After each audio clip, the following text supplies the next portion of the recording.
Lobisomem, criatura folclórica da nossa cultura. Já esteve presente em diversos filmes, novelas e até em videoclipes. Quem nunca se arriscou a fazer o passinho do Michael Jackson em Thriller, não é mesmo? Dizem que os lobisomens são homens comuns durante o dia e que em noites de lua cheia se transformam em lobos. Aqui, na rua Santa Rosa, em Jacareí, dizem que morava um. Você pode conferir melhor na nossa próxima história.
O lobisomem da Rua Santa Rosa.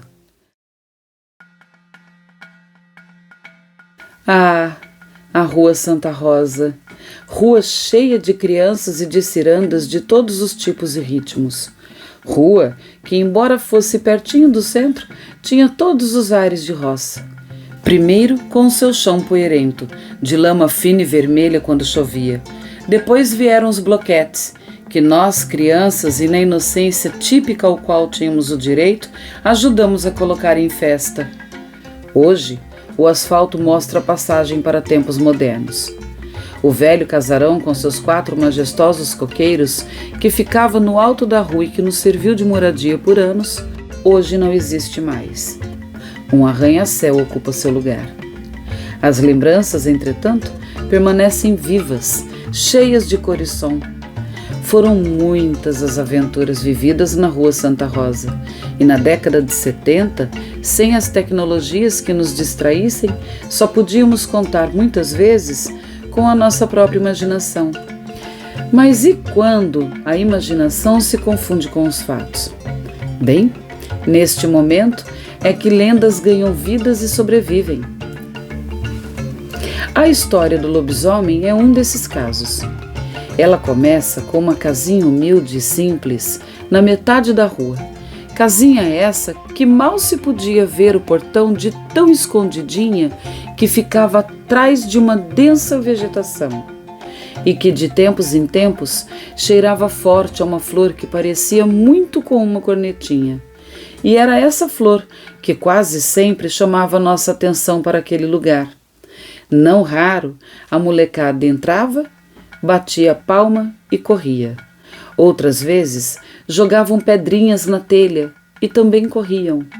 As meninas gostavam mesmo de colher as flores. E vez ou outra, ao adentrar no meio das matas, conseguíamos ver parte da casinha, com suas paredes quase ruindo de tijolinho à vista, parecendo estar afundando no chão de tão baixinha, para sair correndo aos gritos logo depois. Mas nunca passávamos desse ponto, pois ali morava um senhor que eu nunca soube o nome, mas também nunca me esqueci de como era. Alto, sempre com uma calça social surrada e mais curta do que o normal, camisa de manga curta, também surrada, e um chapéu velho, ora marrom, ora preto. Carrega consigo uma foice, o que lhe conferia um ar sempre ainda mais assustador.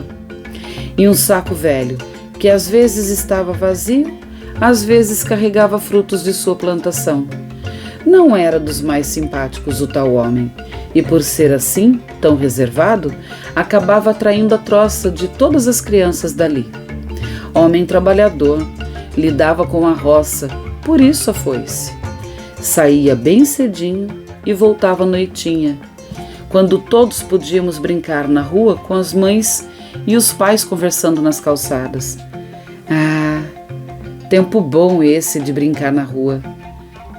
Bem, os dias passavam assim, entre brincadeiras e traquinagens com aqueles a quem não entendíamos. Não tínhamos crueldade nas nossas ações, é claro. Tudo mudou quando algumas invasões começaram a acontecer nas casas das ruas. Mas não eram invasões comuns. Ah, não, senhor. Eram mais assustadoras do que isso. Tudo começava assim. As brincadeiras acabavam, todos entravam e iam cuidar de suas vidas, e lá pelas 9, 10, 11 horas, e até um pouco depois disso, de repente, a gente acordava com gritos de alguém. E então iniciava-se um grande alvoroço. E um corre daqui, outro corre de lá, e logo vinham as notícias que corriam de boca em boca até o dia seguinte. Você viu só a porta dela como ficou? Toda arranhada, dizia uma. Mas quem faria isso? Perguntava outro.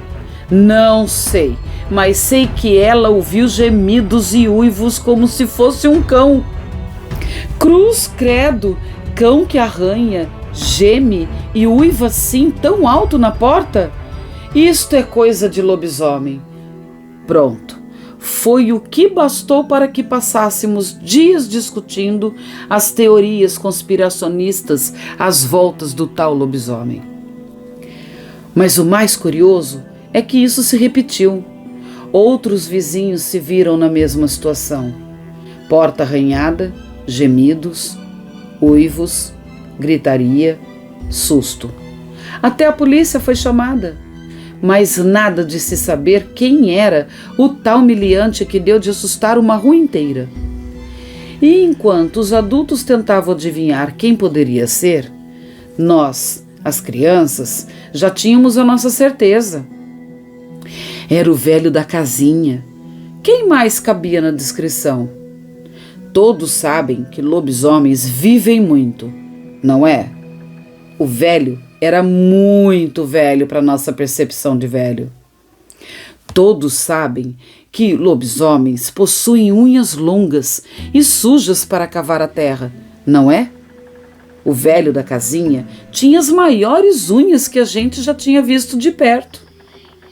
Todos sabem também que lobisomens usam roupas desgastadas e largas para aguentar a transformação na lua cheia, não é?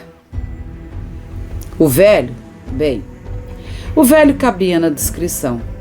E assim passaram-se os dias, com a gente morrendo de medo do velho e falando baixinho nas rodas sobre isso. E assim passaram as noites, com portas e janelas sendo arranhadas e o povo assustado que só. Então um dia, numa tarde dessas bem gostosas, onde todos vão para a rua aproveitar o fim da tarde, eis que estávamos na rodinha falando do tal lobisomem, quando a amiga Sueli resolveu gritar: eu duvido que exista lobisomem, duvido!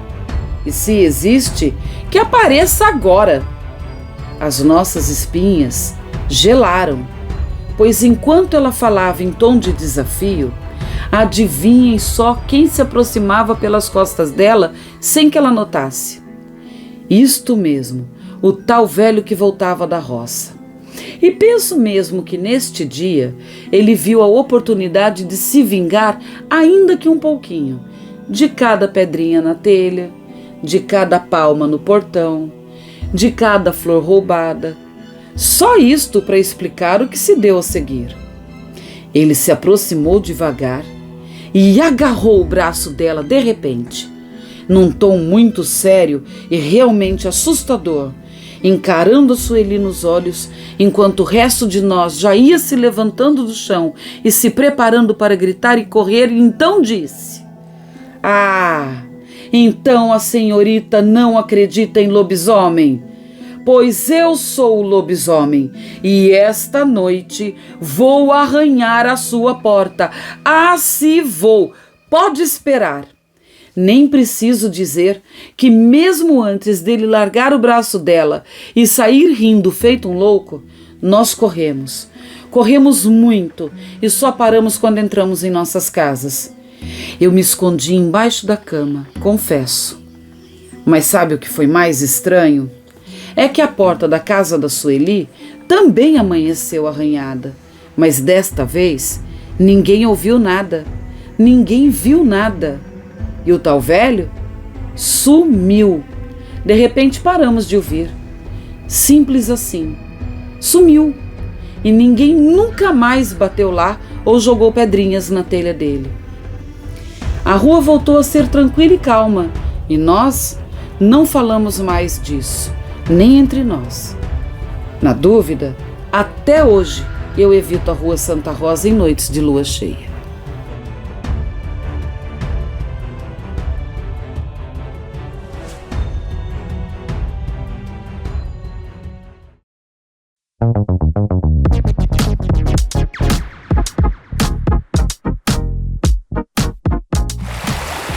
Estamos na Rua Pará, na Vila Pinheiro, no município de Jacareí. Essa rua, pequena e antiga, é muito especial, pois ela faz parte da memória de inúmeras pessoas que cresceram por aqui. Mas sabe outra coisa que faz essa rua ser muito especial?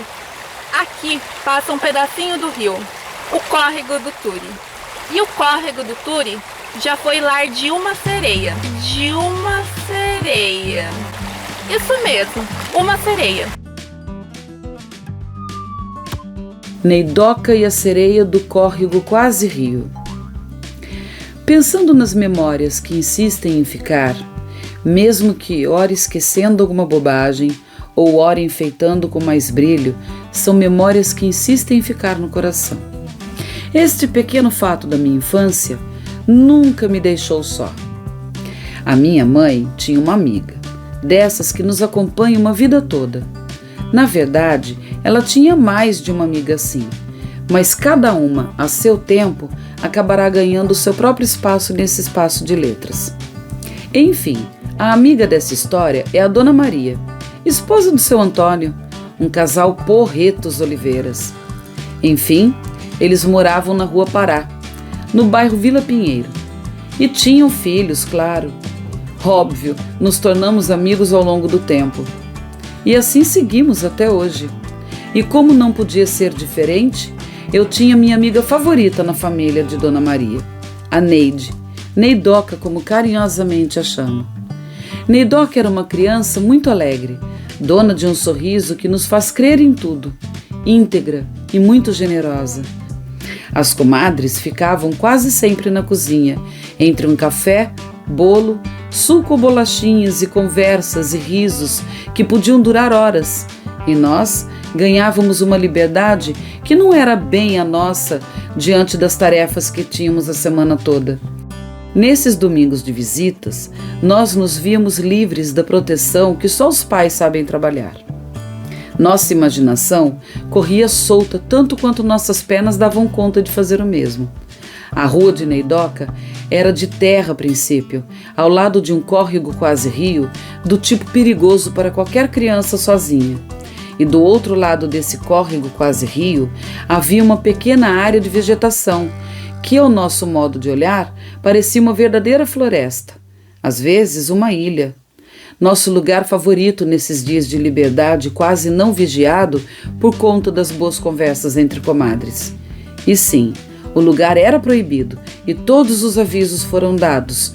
Promessas para ganhar a rua também foram feitas e ignoradas assim que o portão se abria. Sempre.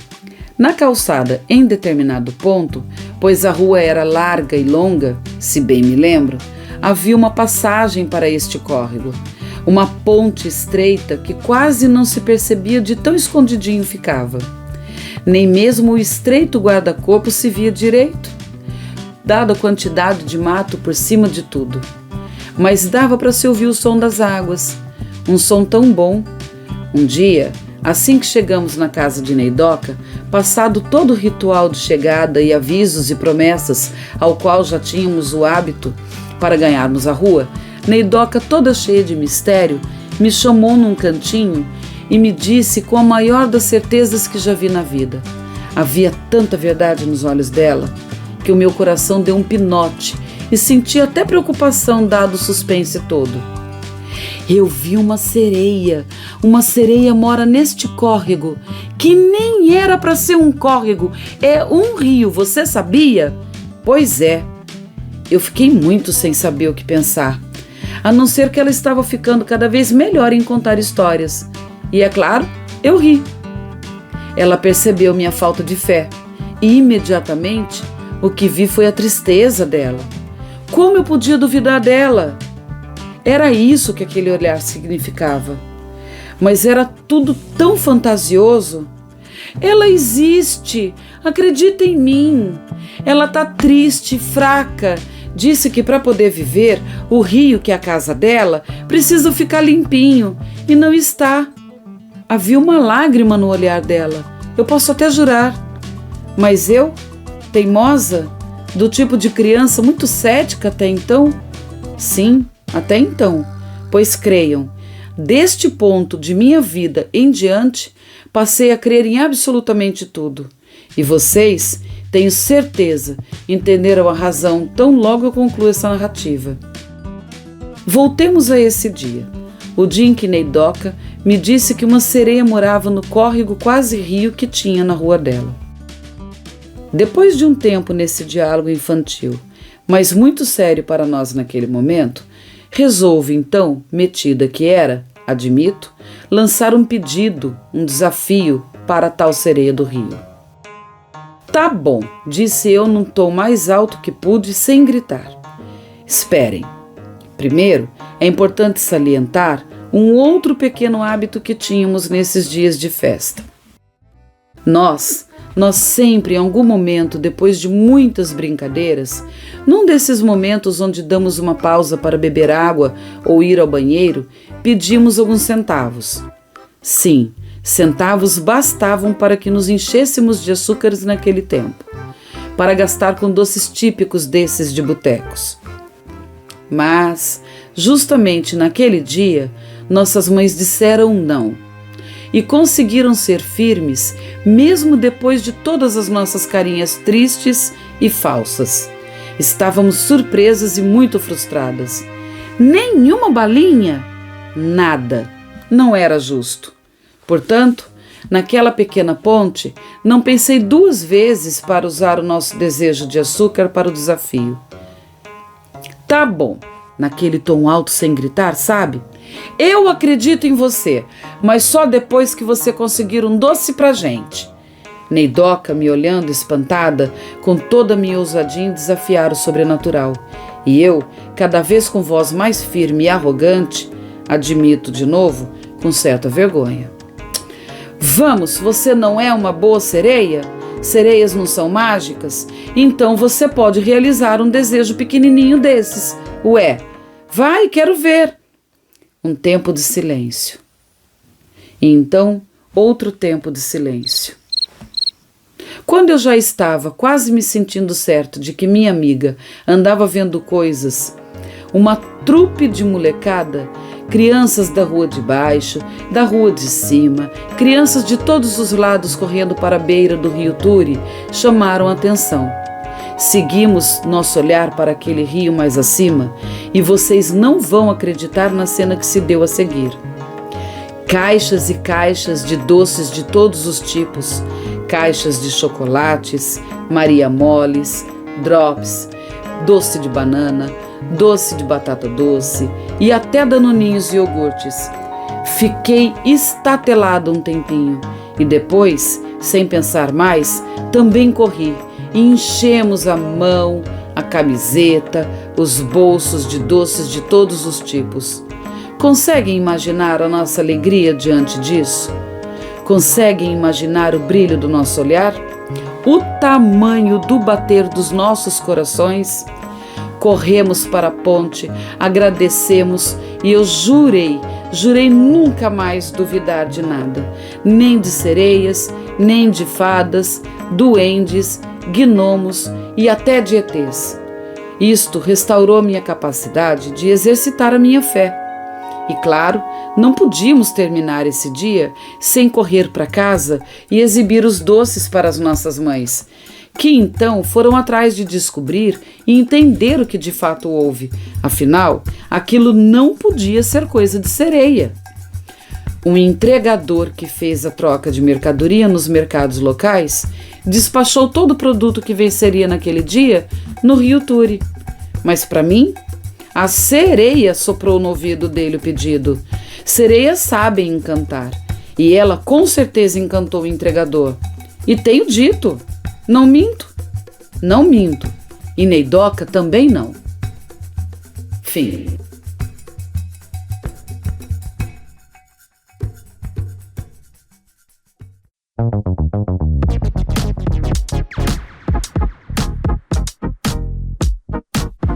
Nossa última história acontece aqui no Parque dos Príncipes, quando tudo costumava ser mato. Imagina só, uma bela tarde, um grupo de amigos se reúne para brincar, contar e ouvir histórias, dentre elas, histórias de terror.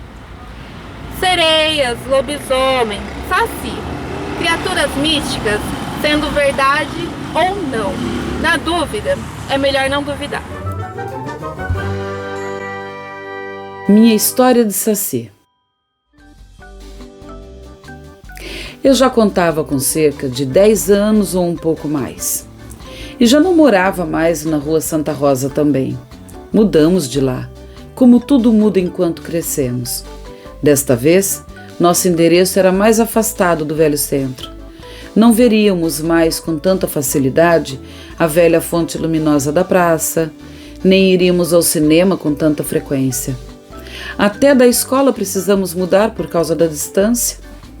E certas mudanças são difíceis, e esta foi. Mas isso também é coisa para outro conto. Neste, eu quero mesmo relembrar a liberdade que veio junto com essa mudança. O bairro era mais longe, de casinhas todas iguais, dessas que acabam ganhando o apelido de Pombal. Um conjunto habitacional de casinhas brancas, todas iguais, sem mais nada ao redor além da escola e pasto. Havia um bairro vizinho, mas ainda assim distante do nosso. Nada se parecia com o conjunto São Benedito na cidade naqueles tempos. E por ser afastado, ruas de terra, sem luz ainda, tínhamos a impressão de que era mais seguro andar por mais ruas além das nossas. Neste bairro aprendi a explorar. Penso mesmo que aprendemos todos, mas não fomos sozinhos não. Com o tempo fui encontrando cada vez mais pessoas dos lugares de antes. Neidoca, da Vila Pinheiro, a Kelly, da Rua Santa Rosa. E é claro, fizemos novos amigos, todos igualmente importantes. E nesta nova turma recém-formada, descobrimos o gosto pelas artes dramáticas. Amávamos o Michael Jackson e, como qualquer grupo de crianças, nós também gostávamos de imitar os seus clipes. Nos reunimos no campinho, ensaiávamos até jogarmos o nosso clipe igual ao do Astro.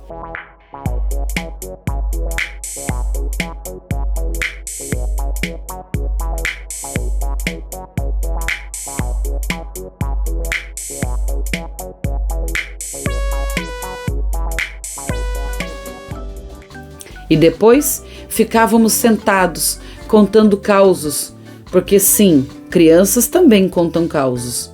Falávamos de lobisomens e sereias de rios, córregos, quando alguém resolveu contar sobre sacis. Eu nunca tinha visto um saci, nem mesmo tinha ouvido qualquer pessoa amiga dizer que já tinha visto um. E embora eu já tenha tido uma experiência com uma sereia e uma outra com um lobisomem, eu não acreditei nos causos que eu estava ouvindo. De repente, todos já tinham visto um, menos eu. Hoje eu sei que devo ter sentido um pouco de inveja. Mas na ocasião, o que fiz foi agir que nem a amiga Sueli, quando desafiou o lobisomem. E ele apareceu para ela. O saci talvez aparecesse para mim.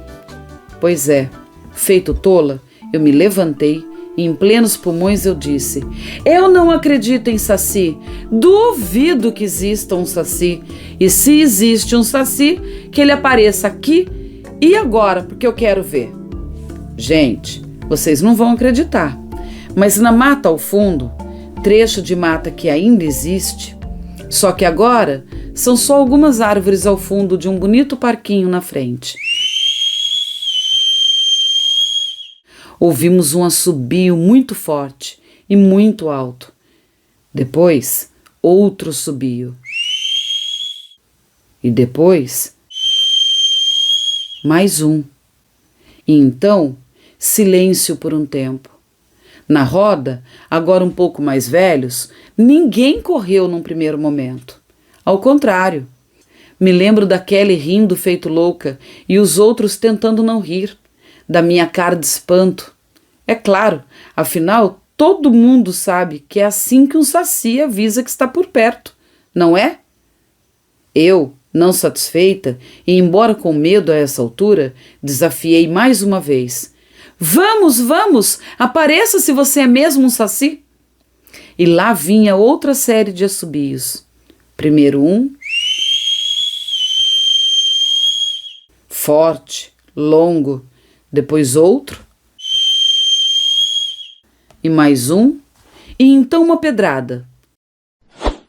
Isto mesmo, alguém ou alguma coisa jogou uma pedra em nós, mas nós não víamos nada.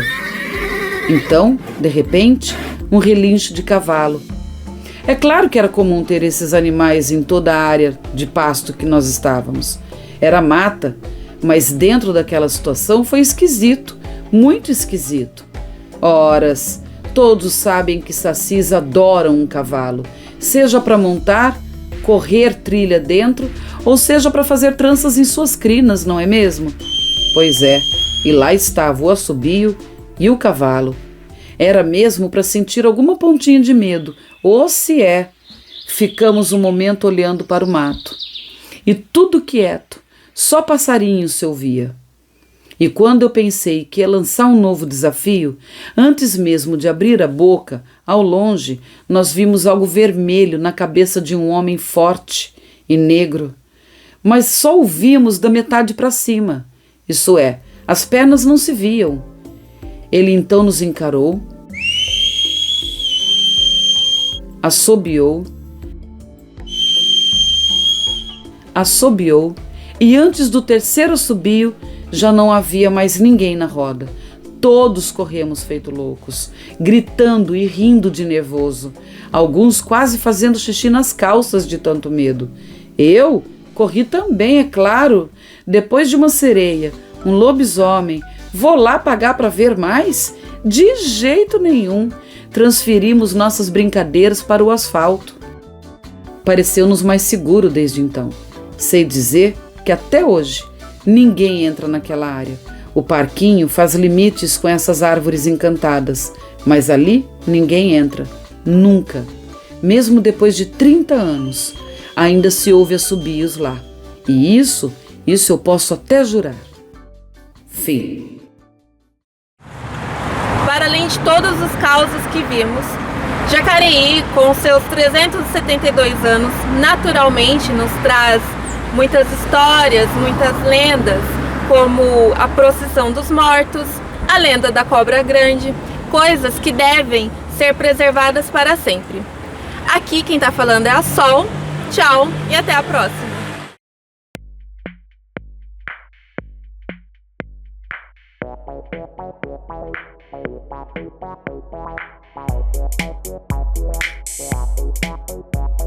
Yeah.